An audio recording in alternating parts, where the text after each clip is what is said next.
Hello students, welcome to all of you on the platform of Humanity. This is me Jitika Jhai और Humanity Faculty. जैसे कि आप सभी को पता है कि क्लास 12th की ऑनलाइन क्लास हमारे प्लेटफॉर्म पर स्टार्ट हो चुकी है और हिस्ट्री सब्जेक्ट की अगर हम बात करें तो हिस्ट्री सब्जेक्ट में अभी तक चैप्टर 1, चैप्टर 2 ये सब कवर हो चुके हैं और आज हम जो चैप्टर कवर करने वाले हैं उसका नाम है विचारक, विश्वास और इमारतें। विचारक, विश्वास और इमारतें, आज ये चैप्टर हम कवर करने वाले। तो बिना टाइम वेस्ट किए आइए अपनी क्लास हम स्टार्ट करते हैं। चैप्टर की अगर हम बात करें जिसका नाम है विचारक, विश्वास और इमारतें, तो इसमें पहला टॉपिक जो है, जैसे कि आप देख पा रहे हैं, पहला टॉपिक जो इसमें है वो 600 ईसा पूर्व से 600 ईस्वी तक 600 ईसा पूर्व से 600 ईस्वी तक है। अब इस टाइम पीरियड में हम किन के बारे में पढ़ने वाले हैं और ये टाइम पीरियड, ये समय काल हमारे लिए क्यों ज़रूरी है?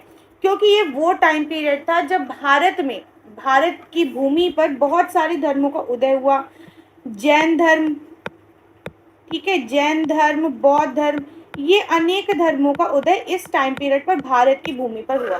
अब 600 ईसा पूर्व से 600 ईस्वी तक का कालखंड आरंभिक भारतीय इतिहास में निर्णायक मोड़ माना जाता है, क्योंकि मैंने आपको बताया था जैन धर्म और बौद्ध धर्म की जो शुरुआत है वो इसी टाइम पीरियड में हुई थी और इस पोर्शन से आपके पेपर में बहुत ही ज़्यादा क्वेश्चन आते हैं। मतलब ये ऐसा टॉपिक है जिसे आप स्किप नहीं कर सकते, तो इसलिए इस टॉपिक को भारतीय इतिहास में निर्णायक मोड़ कहा जाता है, टर्निंग पॉइंट कहा जाता है, जिसमें कई दार्शनिक विचारधाराओं का उदय हुआ, जैसे कि गौतम बुद्ध, महावीर, जैन, प्लेटो, अरस्तु। अब देखो, प्लेटो, अरस्तु ये भारत से तो रिलेटेड नहीं है, लेकिन इस टाइम पीरियड पर इनका भी उदय हुआ। ठीक है, एक टाइम पीरियड पर जैसे प्लेटो, अरस्तु ये ग्रीक, एथेंस से बिलोंग करते हैं, तो वहीं बुद्ध, महावीर, जैन ये सब कहाँ से बिलोंग करते हैं? भारत की भूमि से। ठीक है, भले इनका टाइम पीरियड, भले इनकी भूमि अलग अलग है, लेकिन इनका टाइम पीरियड एक ही रहा है। इस काल के प्रमुख ऐतिहासिक स्रोत, अब इस टाइम पीरियड के बारे में अगर हमें जैसे जानना है, जैसे मैंने आपको भी बताया कि इस टाइम पीरियड पे जैन धर्म और बौद्ध धर्म दोनों का उदय हुआ, तो हमें इसके बारे में जानकारी कहाँ से मिलती है? तो इसके बारे में जानकारी के स्रोत हैं बौद्ध, जैन और ब्राह्मण ग्रंथों के अतिरिक्त इमारतें और अभिलेख। अब देखो, इससे पहले कि अगर आपने हमारी प्रीवियस क्लासेस देखी तो उसमें मैंने आपको बहुत डिटेल में बताया है कि अभिलेखों से मतलब क्या होता है।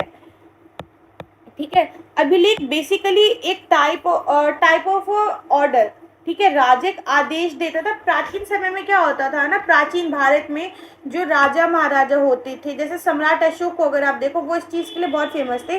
तो राजा महाराजा जो होते थे ना, वो अपने आदेशों को चाहते थे कि जन जन तक पहुंचे, तो इसलिए अपने आदेशों को लिखित फॉर्म में, रिटन फॉर्म में वो लिखवा रखते थे। ठीक है, उन्होंने क्या किया, जैसे किसी वॉल पर, किसी कॉपर प्लेट पे, यहाँ पे उन्होंने अपने ऑर्डर को कह लो या अपने जो भी उनका रूल रेगुलेशन है उसको उन्होंने इसके ऊपर लिखवा दिया। अभी इससे फ़ायदा क्या होता था, ये लाइफ टाइम के लिए ना ये परमानेंट हो जाते थे, कभी मिटते नहीं थे। तो ऐसे ही स्रोतों को अभिलेख कहा जाता है। इमारतें तो आप सभी को पता ही है। सांची का स्तूप, इसकी अगर हम बात करें तो पहले तो आप ये डायग्राम बहुत अच्छे से देख लो सांची के स्तूप की। ठीक है, इसमें से क्वेश्चन आ सकते हैं कि मतलब ये पिक्चर किस इमारत को संबोधित करता है, ये किस इमारत की तस्वीर है। किसी भी तरीके से एग्जामिनर पे डिपेंड करता है, वो 1 मार्क्स में क्वेश्चन पूछता है, वो 5 मार्क्स का क्वेश्चन पूछता है, डिपेंड करता है एग्जामिनर के ऊपर। अब ये इम्पॉर्टेंट क्यों है और इतनी इमारतों में से मैंने आपको सांची का स्तूप के बारे में क्यों बताया? तो देखो, सांची का जो स्तूप है वो बौद्ध धर्म की आस्था का एक महत्वपूर्ण केंद्र है। स्तूप का अर्थ होता है मिट्टी का टीला। टीला मतलब होता है बेसिकली किसी भी चीज़ का ढेर। ठीक है, अब जैसे ही आपने मिट्टी का टीला बना लिया, बेसिकली किसी भी चीज़ का जो ढेर होता है ना उसे हम कहते हैं टीला। लेकिन यहाँ पे अगर आप सांची का स्तूप आप देखोगे तो इसकी जो शेप है कुछ इस तरीके से, ये देख के लग रहा है कि अपने आप नेचुरली नहीं हुई है, नेचुरली निर्मित नहीं है, इसे प्रॉपर बनाया गया है, प्रॉपर इसका डिज़ाइन तैयार किया गया। तो इसमें आखिर ऐसी क्या खास बात है? इसे क्यों बौद्ध धर्म का महत्वपूर्ण केंद्र कहा जाता है? तो सांची का स्तूप एक विशाल गोलार्ध ढांचा और कई दूसरी इमारतें जो 5वीं सदी में बना एक मंदिर भी। अब इसका अगर आप स्ट्रक्चर देखोगे ना तो विशाल गोलार्ध यानी कि सेमी सर्कुलर फॉर्म में है ये।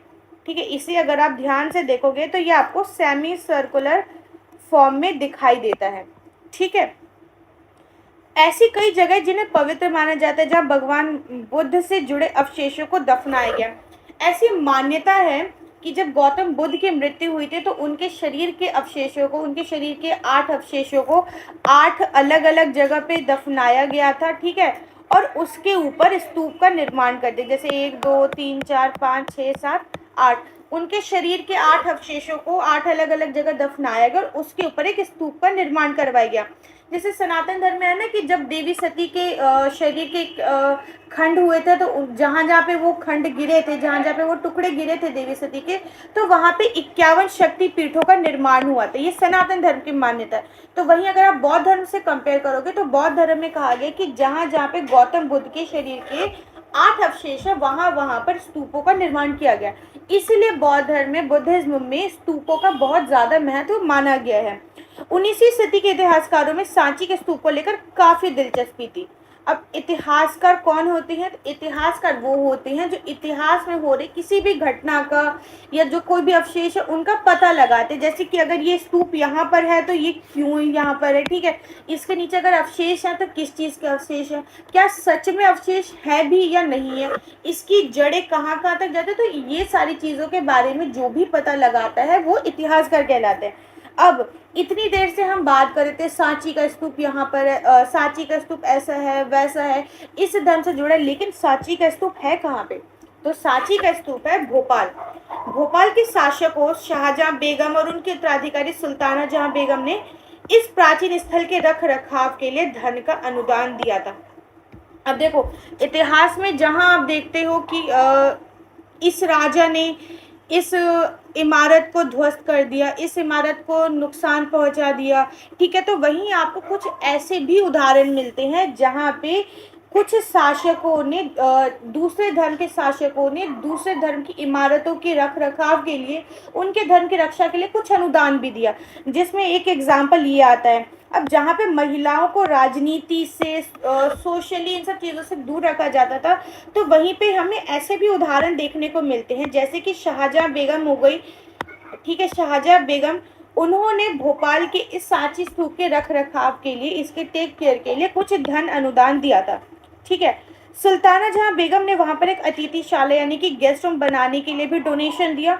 अब जॉन मार्शल की बात करें तो जॉन मार्शल ने सांची पर लिखे अपने महत्वपूर्ण ग्रंथों को सुल्ताना जहां बेगम को समर्पित किया है, ठीक है। अब जाहिर सी बात है जो बेगम जो इसके लिए इतना ज़्यादा अनुदान दे रहे, आजकल भी आप देखते हो ना कि जैसे कहीं कोई इमारत बनती है, कोई मंदिर बनता है, तो वहाँ पे जो सबसे ज़्यादा अनुदान देता है या जो सिर्फ वही अनुदान देता है तो उसके नाम की एक प्लेट वहाँ पे लगाई जाती है। प्लेट इन द सेंस उसका नाम वहाँ पे उस मंदिर की किसी भी दीवारों पे गुदवा दिया जाता है। तो वैसे ही जॉन मार्शल ने क्या था, जॉन मार्शल ने सांची पर लिखे अपने महत्वपूर्ण ग्रंथों को, उन्होंने जब जॉन मार्शल ने जब इसका अध्ययन किया, इसके बारे में जांच पड़ताल की और उन्हें जब इसके बारे में पता चला, इनकी स्टडी कंप्लीट हुई, तो उन्होंने एक बुक लिखी इसके ऊपर, ठीक है। और जो उन्होंने अपनी ये बुक थी ये किसको डेडिकेट की? उन्होंने डेडिकेट की थी सुल्ताना जहां बेगम को। सुल्ताना जहां बेगम कौन? वही सुल्ताना जहां बेगम जिन्होंने इसके रख रखाव के लिए सबसे ज्यादा अनुदान दिया था। अब बात करते हैं यज्ञ और विवाद की। आखिर यज्ञ का विवाद से क्या संबंध है? यज्ञ, जैसे अगर आपको पता होगा, ये सनातन धर्म में पूजा की एक पद्धति है, ठीक है। यज्ञ की परंपरा हमें वैदिक धर्म एवं वैदिक परंपरा में देखने को मिलती है और वैदिक धर्म जो है ये सनातन धर्म से संबंधित है। वैदिक धर्म की अगर हम बात करें तो ये किस धर्म से संबंधित है? सनातन धर्म से। अब भारत में अगर आप देखोगे तो बौद्ध धर्म, अभी जिसके बारे में मैंने आपको पढ़ाया, बौद्ध धर्म, जैन धर्म, इस्लाम, क्रिश्चियनिटी, ऐसे ऐसे बहुत सारे धर्म आए। लेकिन अगर हम बात करें सनातन धर्म की तो सनातन धर्म जो है वैदिक परंपरा का एक हिस्सा है, ठीक है। वैदिक परंपरा जिसका टाइम पीरियड 1500 से 1500 ईसा पूर्व से 600 ईसा पूर्व के बीच का रहा है। और इस टाइम पीरियड पे देखो, वैसे तो सनातन धर्म में बहुत सारे मुख्य देवता हैं, भगवान राम हो गए, श्री कृष्ण हो गए, ठीक है, महादेव हो गए, ऐसे बहुत सारे महत्वपूर्ण देवता हैं, देवियां भी है। लेकिन इस वैदिक पीरियड में थोड़ा सा डिफरेंस है। क्यों? वैदिक पीरियड में जो देवता हैं, अब ये आपको भगवान और देवता में ना अंतर होता है। भगवान और देवता में अंतर होता है। अब आप कहोगे कि मैम ऐसा तो हो नहीं सकता, श्री कृष्ण श्री राम ये तो बहुत महत्वपूर्ण देवता रहे हैं, आप इन्हें कैसे डिनाई कर सकते हो? तो श्री राम श्री कृष्ण ये भगवान की कैटेगरी में आते हैं, लेकिन अभी मैं जिनकी बात कर रही हूँ वो देवता की कैटेगरी में आ रहे हैं। अग्नि हो गए, इंद्र हो गए, सोम हो गए, ये जो देवता है ना, ये वैदिक टाइम पीरियड में ये महत्वपूर्ण हो गए थे, और इतने ज्यादा महत्वपूर्ण हो गए थे कि इनके नाम की स्तुतियां, मतलब इनके नाम के जो प्रेयर्स है वो इस टाइम में गाए जाने लगी। यज्ञ के समय इन स्तुतियों का यानी कि इन मंत्रों का उच्चारण किया जाता था, और लोग मवेशी परिवार की स्वास्थ्य, लंबी आयु, इन सारी चीजों के लिए प्रार्थना करते थे। ठीक है, अब वाद विवाद की अगर हम बात करें, वाद विवाद और चर्चा, आपका जो नेक्स्ट टॉपिक है उसमें है कि समकालीन, समकालीन मतलब होता है जो उस टाइम पे फेमस हो, यानी जो उस टाइम में प्रचलन में हो। समकालीन बौद्ध ग्रंथों ने हमें 64 संप्रदाय चिंतन परंपराओं का उल्लेख मिलता है। अब देखो, बौद्ध धर्म में ना वैसे 3 मेन बुक्स हैं बौद्ध धर्म की। अगर हम बात करें, जैसे सनातन धर्म हो गई, रामायण हो गई, महाभारत हो गए, ठीक है, और 4 वेद हो गए, ऋग्वेद, यजुर्वेद, सामवेद, अथर्ववेद, उसके बाद उपवेद हो गए, उसके बाद क्या कहते हैं उपनिषद हो गए, ये सारी चीजें हो गई। लेकिन अगर आप बात करोगे बौद्ध धर्म की, बौद्ध धर्म में केवल बौद्ध धर्म की जो मुख्य किताबें हैं या कह लो मुख्य जो धर्म ग्रंथ है, वो उन्हें कहा जाता है त्रिपिटक। क्या कहा जाता है? त्रिपिटक, जिसमें एक हो गया विनय पिटक, एक हो गया सुत्त पिटक, और एक हो गया अभिधम पिटक। ठीक है, ये 3 जो ग्रंथ हैं ये बौद्ध धर्म के मेन किताबों में से, कह लो मेन ग्रंथ में से माने जाते हैं।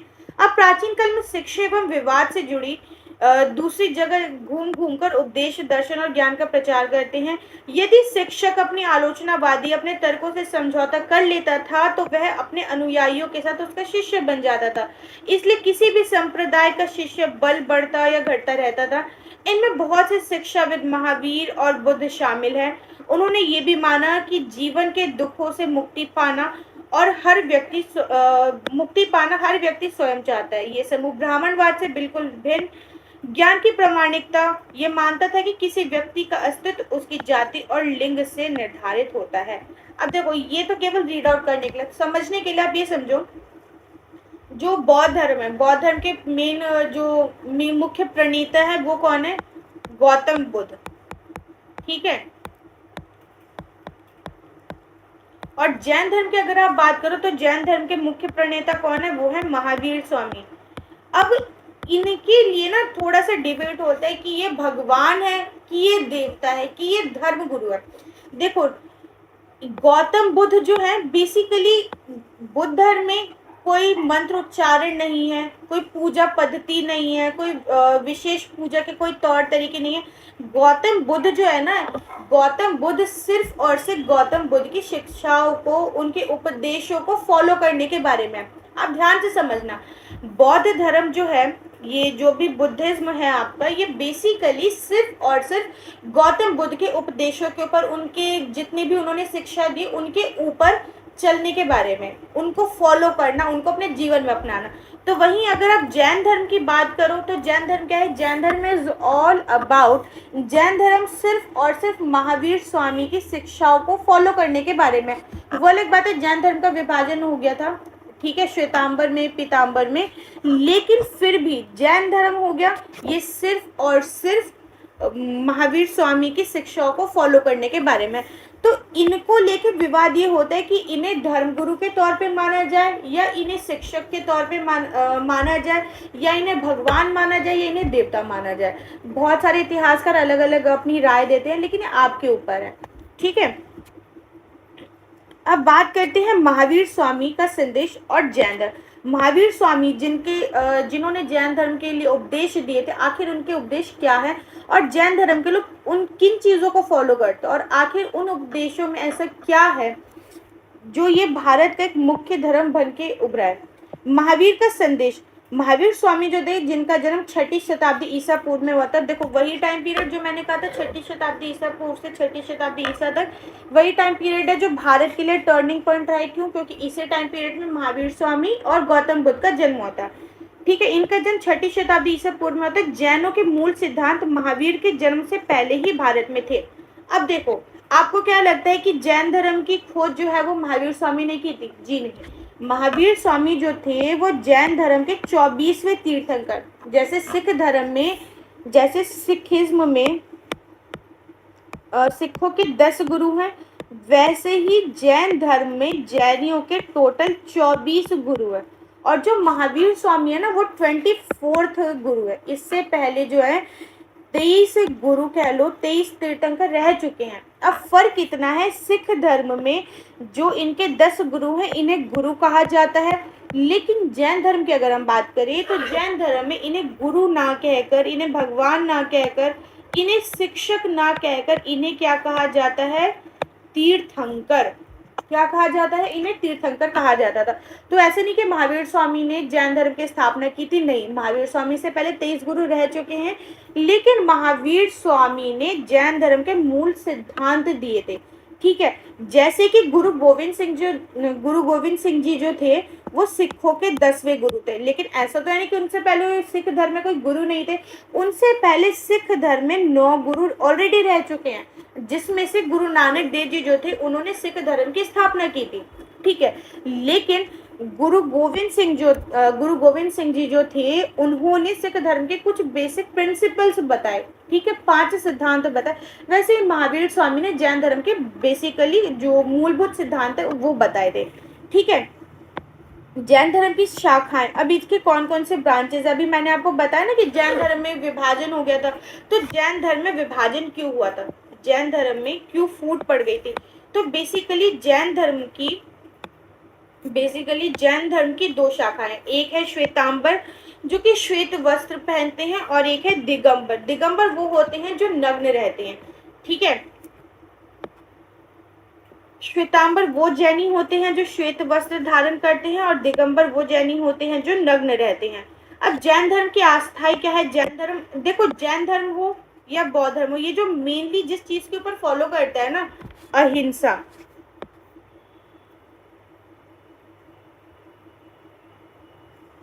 ये जिसके ऊपर जो मेन चीज को जो फॉलो करता है वो है अहिंसा। ठीक है, अब जैन धर्म की अगर हम मान्यता की बात करें तो इनका है संपूर्ण विश्व प्राणवान है। ठीक है, जीवों के प्रति अहिंसा, जीवों के अनुसार इसमें है संपूर्ण विश्व प्राणवान है, यानी कि हर एक जीव में प्राण है। ठीक है, जीवों के प्रति अहिंसा। ठीक है, नॉन वायलेंस, देखो नॉन वायलेंस हो गया या जो अहिंसा हो गई, ये ना केवल जैन धर्म के बारे में नहीं है, ये हर धर्म के बारे में है। हर धर्म इस चीज के ऊपर मेनली फोकस करता है, अहिंसा। ठीक है, जीवों के अनुसार पत्थर, चट्टान और जल में भी जीवन होता है। बहुत से धर्म में आप देखते हो, जैसे सनातन धर्म में आप देखते हो नदियों को माता माना जाता है। ठीक है, उनको माता मान के उनकी पूजा की जाती है। जन्म और पुनर्जन्म का चक्र कर्म के द्वारा निर्धारित होता है।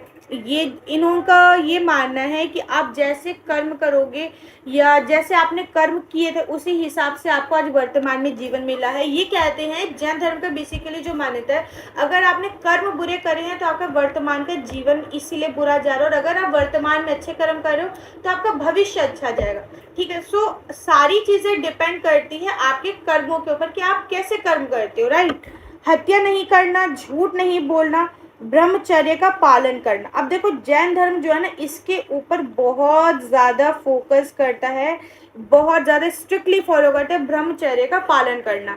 चोरी नहीं करना, धन संग्रह नहीं करना, यानी कि आपको अपने पास कोई संपत्ति नहीं इकट्ठी करनी है।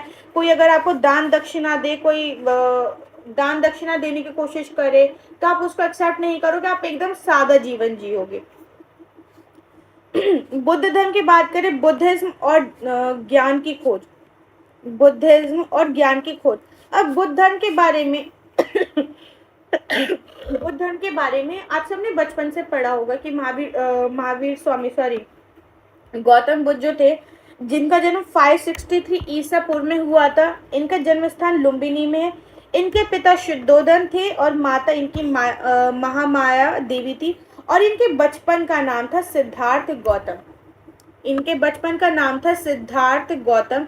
पिता का नाम राजा शुद्धोधन और माता का नाम रानी महामाया देवी। अब इनके माता पिता के अगर आप नामों को देखोगे ना तो आपको पता चलता है कि ये अच्छी खासी फैमिली से बिलोंग करते थे, वेल सेटल्ड फैमिली थी इनकी। माता पिता दोनों इनके राजघराने से थे, ठीक है। अब सिद्धार्थ कैसे गौतम बुद्ध बने? प्राचीन ग्रंथों के अनुसार बुद्ध के बचपन का नाम सिद्धार्थ था। अब इनके बारे में जो कहानी प्रचलित है कि गौतम बुद्ध जो हैं, जो सिद्धार्थ है बेसिकली, वो गौतम बुद्ध कैसे बने। तो बचपन में क्या हुआ, एक बार इनके माता पिता ने ना इन्हें बेसिकली बड़े लाड प्यार से पाला था। मतलब जो राजा महाराजा के बच्चे होते हैं, जो राजकुमार होते हैं, वो शान शौकत में बहुत ज़्यादा केयर में पलते हैं। तो इनके मम्मी पापा ने इन्हें कभी भी दुख देखने ही नहीं दिया। इन्हें पता ही नहीं था कि लाइफ में दुख क्या होता है।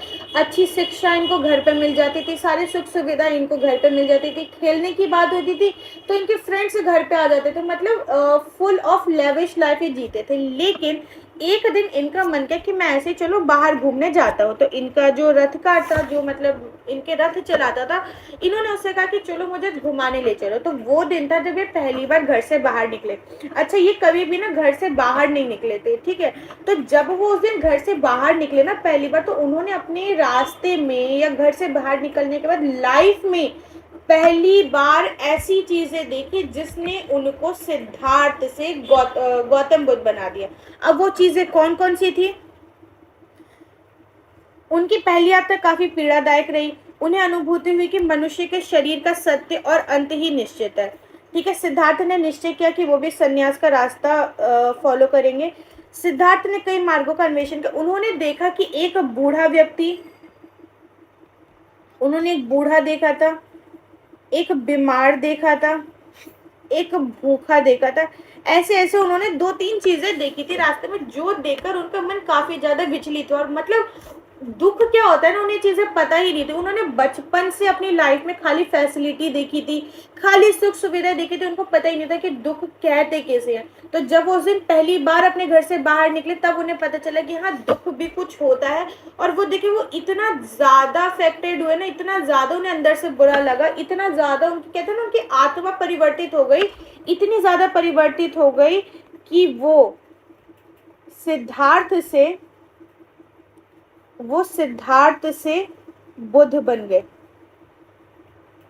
ठीक है। सिद्धार्थ, अब बुद्ध ने शिक्षा क्या क्या दी, ठीक है। बुद्ध की शिक्षाओं का सूत्र, अब आपको क्या लगता है कि उन्होंने एक दिन घर से निकले, रास्ते में दृश्यों को देखा, बीमार को देखा, बूढ़े व्यक्ति को देखा, भूखे को देखा और एक शव को देखा, यानी कि एक लाश को देखा। तो उसके बाद उनका मन एकदम से परिवर्तित हो गया। वो घर आए वापस, और घर आने के बाद उनको ज्ञान की अनुभूति हो गई और वो डायरेक्ट सिद्धार्थ से गौतम बुद्ध बन गए। ऐसा कुछ भी नहीं है। हुआ क्या, बुद्ध की शिक्षाओं का सूत्र पिटक में दी गई कहानियों के आधार पर संकलन किया गया है। उनके अनुसार विश्व अनित्य है, लगातार बदल रहा है, आत्मा विहीन है, क्योंकि यहाँ कुछ भी शाश्वत नहीं। अब आप ये देखो, ये चीज ना आप ध्यान दो। जैन धर्म कहता है कि हर एक चीज में जीव है। अगर आप कंपेयर करोगे तो जैन धर्म क्या कहते हैं कि हर एक छोटी से छोटी चीज में जीवन है, ठीक है। चाहे वो कीड़े मकोड़े हो या पशु पक्षी हो, पेड़ पौधे हो, नदियां हो, हर चीज में जीवन है। वहीं बौद्ध धर्म क्या कहते हैं कि पूरी जो दुनिया है, ये पूरी दुनिया जो है ये आत्माविहीन है, किसी में जीवन नहीं है। जैन धर्म कहते हैं कि हर छोटी चीज में जीवन है, हर छोटी चीज में जीव है। लेकिन वहीं बौद्ध धर्म कहता है कि दुनिया जो है आत्मा विहीन है, मतलब किसी भी चीज में जीव नहीं है। क्यों? क्योंकि कुछ भी यहाँ पे शाश्वत नहीं है, कुछ भी यहाँ पे परमानेंट नहीं है। ये क्षणभंगुर दुनिया में दुख मनुष्य के जीवन का अंतर्निहित तत्व। मतलब गौतम बुद्ध जो है वो कहते हैं कि मनुष्य की जो लाइफ है ना, वो सिर्फ और सिर्फ दुखों से भरी हुई है। इसमें कोई दो राहें नहीं है, लेकिन इसका मतलब ये नहीं कि मनुष्य की लाइफ में कोई सुख नहीं है। गौतम बुद्ध ने बेसिकली दुखों के ऊपर ज्यादा फोकस किया। वो कहते हैं कि मनुष्य का जो जीवन है वो सिर्फ और सिर्फ दुखों के बारे में, वहां पे कुछ भी नहीं है। दुख के ऊपर उन्होंने इतना ज्यादा एम्फेसाइज किया कि उन्होंने ये तक बोल दिया कि जो दुख है मनुष्य के जीवन का अंतर्निहित तत्व है। अब इतना ज्यादा दुख है, इतनी ज्यादा परेशानी है, तो आप इससे छुटकारा कैसे पाओगे? वही घोर तपस्या। घोर तपस्या के जरिए आप मार्ग अपनाकर दुनिया के दुखों से मुक्ति पा सकते हैं। तपस्या की बात है, कुछ धर्म ऐसे होते हैं जो कठोर तपस्या पे फोकस करते हैं, ठीक है, जोर देते हैं। तो कुछ धर्म ऐसे हैं जो साधारण तपस्या पे फोकस करते हैं। बुद्ध मानते थे कि समाज का निर्माण ईश्वर ने किया, समाज का निर्माण इंसानों ने किया है, ना कि ईश्वर ने। ठीक है। अब जहाँ सनातन धर्म मतलब बेसिकली अगर आप देखोगे ना, कंपेयर करोगे, तो आपको बौद्ध धर्म जो है ना बाकी दोनों धर्मों से, बाकी सारे धर्मों से अलग राह पे चलता है। जहाँ सारे धर्म इस रास्ते पर जा रहे हैं, तो बुद्ध धर्म इस रास्ते पर अकेला जा रहा है। अब मैं ऐसा क्यों कह रही हूँ? जैन धर्म जैन धर्म कहता है कि हर चीज में जीव है, वही बौद्ध धर्म कहता है किसी भी चीज में जीव नहीं है। सनातन धर्म कहता है कि संसार का निर्माण ईश्वर ने किया है। ठीक है। इस्लाम कहता है कि संसार का निर्माण अल्लाह ताला ने किया है। ठीक है। वही बौद्ध धर्म कहता है कि संसार का निर्माण इंसानों ने किया है। बौद्ध धर्म एकदम अलग रास्ते पे जा रहा है, बाकी सारे धर्म इधर जा रहे हैं, बौद्ध धर्म अलग जा रहा है। ठीक है। अब लेकिन फिर भी बौद्ध धर्म काफी फेमस रहा है। ठीक है। अगर आप क्या कहते हैं, चाइना वगैरह के साइड देखोगे आप, Indonesia, Malaysia, Thailand, Cambodia, Singapore, ठीक है, नेपाल, यहाँ पे जाओगे तो यहाँ पे आपको गौतम बुद्ध के फॉलोवर बहुत मिलेंगे। गौतम बुद्ध के अनुयायियों की बात करें तो धीरे धीरे बुद्ध के शिष्यों का दल तैयार हो गया। मतलब उस टाइम में, ये वो टाइम था ना जब लोग ब्राह्मणवाद, जात पात, इन सारी चीजों से लोग उब गए थे। तो उनको ना कहते लोगों को धर्म में भी कुछ वैरायटी चाहिए। लोग एक ही धर्म को फॉलो कर करके लोग हो गए थे बोर, या कह लो एक धर्म में उनको अत्याचार देखा तो लोगों ने दूसरी तरफ का रास्ता खोज लिया। ठीक है। तो उन्हें धर्मों में भी ना वैरायटी चाहिए। अब थोड़े टाइम तक सनातन धर्म को फॉलो करा, सनातन धर्म से बोर हो गए, तो थोड़े टाइम के लिए चलो बौद्ध धर्म और जैन धर्म के ऊपर हम स्विच कर जाते हैं। ये थोड़े टाइम तक चला, उसके बाद आ जाता है इस्लाम धर्म, उसको फॉलो करो। तो उसके बाद अंग्रेजों का टाइम आता तो क्रिश्चियनिटी पे स्विच करो। तो ये लोगों की टेंडेंसी रही है। ठीक है। अब धीरे धीरे बुद्ध के शिष्यों का दल तैयार हो गया। उन्होंने इतना दल तैयार होना यानी कि ग्रुप बन गया, और इतना बड़ा ग्रुप बन गया कि उन्होंने एक संघ की स्थापना कर ली। ठीक है। और संघ में केवल भिक्षुओं की एंट्री को दिया, राजा महाराजों की एंट्री नहीं थी। ठीक है। आज अगर आप देखोगे ना, जैसे बहुत सारे धार्मिक संस्थान है, तो वहाँ पे टीचर्स हो गए, इंजीनियर हो गए, डॉक्टर हो गए। इसका सबसे अच्छा एग्जांपल आप ले लो इस्कॉन। इस्कॉन के मेंबर्स में आपको डॉक्टर भी मिलेंगे, आपको टीचर भी मिलेंगे, आपको इंजीनियर्स भी मिलेंगे, आपको स्कॉलर्स भी मिलेंगे, वो सारे इसके पार्ट मिलेंगे। लेकिन बौद्ध धर्म ने सिर्फ और सिर्फ भिक्षुओं की एंट्री उसमें रखी। अच्छा, बौद्ध धर्म कहता था कि नो एंट्री फॉर विमेन। बौद्ध धर्म क्या कहता था? बौद्ध धर्म कहता था नो एंट्री फॉर विमेन। ठीक है। अब शुरू शुरू में पुरुष ही संघ में सम्मिलित हो सकते थे, बाद में हालांकि ऐसा नहीं कि बिल्कुल बना थे। आपने अगर देखा होगा, आम्रपाली का नाम अगर आपने सुना होगा, तो आम्रपाली इसमें शामिल भी हुई थी। ठीक है। बौद्ध धर्म में महिलाओं को बाद में अनुमति मिली। बुद्ध की उपमाता यानी कि जो उनकी मौसी थी, जिन्होंने इनका पालन पोषण किया था, प्रजापति गौतमी ने संघ में आने वाली पहली भिक्षुणी बनी। ये इंपॉर्टेंट है, इसे आप अंडरलाइन कर लेना कि बौद्ध धर्म में शामिल होने वाली पहली भिक्षुणी कौन थी। तो जो प्रजापति गौतमी थी वो पहली भिक्षुणी थी। ठीक है। अब स्त्रियों को जब संघ में आई तो वो धर्म की उपदेशिका बनकर आगे चलकर वो थेरी बनी, जिसका मतलब होता है ऐसी महिलाएं जिन्होंने निर्वाण प्राप्त कर लिया हो। बुद्ध के अनुयायी कई सामाजिक वर्गों से आए थे। इसमें राजा, धनवान, गृहपति, सामान्य लोग शामिल थे जो इनको फॉलो करते थे। लेकिन अगर आपको प्रॉपर बुद्ध धर्म का पार्ट बनना है, बुद्धिज्म का, तो आपको इसमें क्या कहते हैं, भिक्षु के तौर पे ही रहना होगा। आप राजा, महाराजा, गृहपति, इस सामान्य लोग की तरह आप नहीं रह सकते। ठीक है। बुद्ध की मृत्यु के बाद भी बौद्ध धर्म का तेजी से प्रचार प्रसार हुआ। अभी मैंने आपको बताया, तो बौद्ध धर्म की जो मुख्य किताबें हैं वो 3 हैं, विनय पिटक, सुत्त पिटक और अभिधम्म पिटक। ये 3 वो किताबें हैं जो बौद्ध धर्म के मेन सोर्स कहलाती हैं। बौद्ध धर्म का मेन सोर्स कहलाती हैं किताबें। ठीक है। अब त्रिपिटक की अगर हम बात करें तो विभिन्न प्रकार के ग्रंथों को रखने के लिए 3 पिटारियां, इसे आप छोड़ दो।